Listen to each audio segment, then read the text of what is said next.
ডিব্ৰুগড়ত ড্ৰাগছৰ ৰমৰমীয়া বেহা ইলাহী শেখক গ্ৰেপ্তাৰৰ এসপ্তাহ নহওঁতেই পুনৰ আৰক্ষীৰ জালত দুই মহিলা হয় কুখ্যাত ড্ৰাগছ মাফিয়া ইলাহী শেখৰ গ্ৰেপ্তাৰৰ পাছতো ডিব্ৰুগড়ত ৰমৰমীয়াকৈ চলি আছে ড্ৰাগছৰ মুকলি বেপাৰ ইলাহী শেখক গ্ৰেপ্তাৰ কৰাৰ এসপ্তাহ নহওঁতেই পুনৰ বুজন পৰিমাণৰ ব্ৰাউন চুগাৰ সহ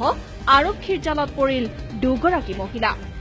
চহৰখনৰ ব্ৰহ্মপুত্ৰ পাৰৰ মালিপট্টিত আৰক্ষীয়ে গোপন সূত্ৰৰ পম খেদি প্ৰায় 200 গ্ৰাম ব্ৰাউন চুগাৰ সহ হাতেলোতে আটক কৰে দুগৰাকী মহিলাক ইয়াৰে এগৰাকী মহিলাক আৰক্ষীয়ে ইয়াৰ পূৰ্বেও কেইবাবাৰো ব্ৰাউন চুগাৰ সহ গ্ৰেপ্তাৰ কৰিছিল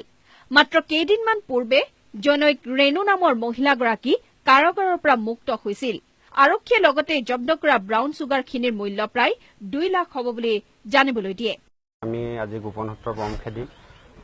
ৰেণু বেগম আৰু এগৰাকী মহিলাক আমি কৰায়ত্ব কৰিবলৈ সক্ষম হৈছোঁ আৰু তেখেতৰ পৰা প্ৰায় 200 গ্ৰামৰ ওচৰা-ওচৰি আমি ড্ৰাগছ জব্দ কৰিবলৈ সক্ষম হৈছোঁ হয় তেখেতলোক দুইগৰাকীকে আজি আমি প্ৰায়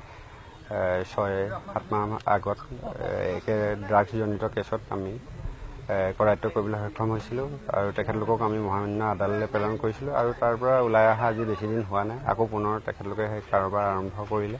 আজি তেনেধৰণে আমি গোপন সূত্ৰ পম খেদি ধৰিবলৈ সক্ষম ড্ৰাগছখিনিৰ মূল্য কিমান হ'ব ড্ৰাগছখিনিৰ মূল্য প্ৰায় 1.5-2 লাখ টকাৰ ভিতৰত হ'ব অন্যহাতে ডিব্ৰুগড় চহৰৰ ব্ৰহ্মপুত্ৰ পাৰৰ কেইবাটাও অঞ্চলত বিশেষকৈ মালিপট্টি পূজাঘাট চানমাৰী ঘাট আদি ঠাইত বসবাস কৰিবলৈ লৈছে বহু সন্দেহজনক নাগৰিকে এই অঞ্চলসমূহত প্ৰশাসনৰ চকুৰ সন্মুখতে ৰাতিৰ ভিতৰতে একোটা অবৈধ নাগৰিকৰ বস্তিলৈ পৰিণত হৈছে য'ত ৰমৰমীয়াকৈ অবৈধ ড্ৰাগছ জুৱা মদৰ ব্যৱসায়ৰ লগতে বহু নাৰীজনিত অপৰাধ সংঘটিত হোৱা বুলি অভিযোগ উঠিছে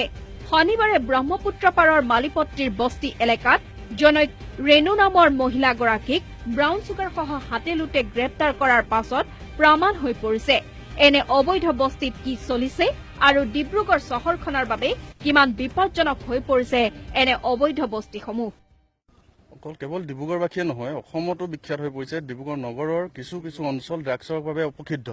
বাৰম্বাৰ দেখা গৈছে যে আৰক্ষী প্ৰশাসনে ব্যৱস্থা গ্ৰহণ কৰি কিছু লোকক ধৰা হয় কিন্তু NDPS যোনখন এক্ট আমাৰ তাত যিখিনি হুৰুঙা আছে সেই হুৰুঙাৰ চল লৈ জামিন লৈ তেওঁলোকে আকৌ পূৰ্বৰ সেই অনৈতিক কাৰ্য ড্ৰাগছৰ দৰে কাৰ্য সংঘটিত কৰিবলৈ তেওঁলোকে লৈছে গতিকে আমি পোনপ্ৰথমবাৰ ক'ব গ'লে ইয়াত অতিকৈ পৰিতাপৰ কথা হৈছে যোনখিনি ইয়াত আমাৰ নদীকাষৰীয়া দাঁতিকাষৰীয়া অঞ্চলত যোনবিলাক বসতি অঞ্চল আছে সেইবোৰত কিছুমান আমাৰ সন্দেহজনক নাগৰিক বসবাস কৰে বুলি আমি বাৰম্বাৰ কৈ আহিছোঁ ইয়াত এইখিনি উচ্ছেদৰ ক্ষেত্ৰতো বাৰে চেষ্টা কৰা হৈছে কিন্তু কিয় এই উচ্ছেদ সম্ভৱ হৈ উঠা নাই সেইদৰে আমি পৰিতাপৰ কথা বুলি কৈছোঁ আমাৰ বাৰেপতি আন্দোলন কাৰ্যসূচী গ্ৰহণ কৰিছোঁ আমি বাৰেপতি জিলা প্ৰশাসনক মেম'ৰেণ্ডাম দিছোঁ যে ইয়াত ড্ৰাগছৰ যোনখিনি অঞ্চল আছে সেইখিনিত কঠোৰ পহৰা ব্যৱস্থা কৰক আৰু এই অবৈধ যোনখিনি বসতি অঞ্চল আছে সেইখিনিত উচ্ছেদৰ ব্যৱস্থা কৰক নহ'লে এই যি অনৈতিক কাৰ্য যি ড্ৰাগছৰ দৰে ব্যৱসায় অন্ত পেলাব নোৱাৰিব কিন্তু কিয় কৰা নাই সেইটো আমাৰো এটা ডাঙৰ হাতৰ হৈ ৰৈছে আমাৰ বাবে ভিডিঅ' জাৰ্নেলিষ্ট ইফতিকাৰৰ সহযোগত news desk report VNS news Dibrugarh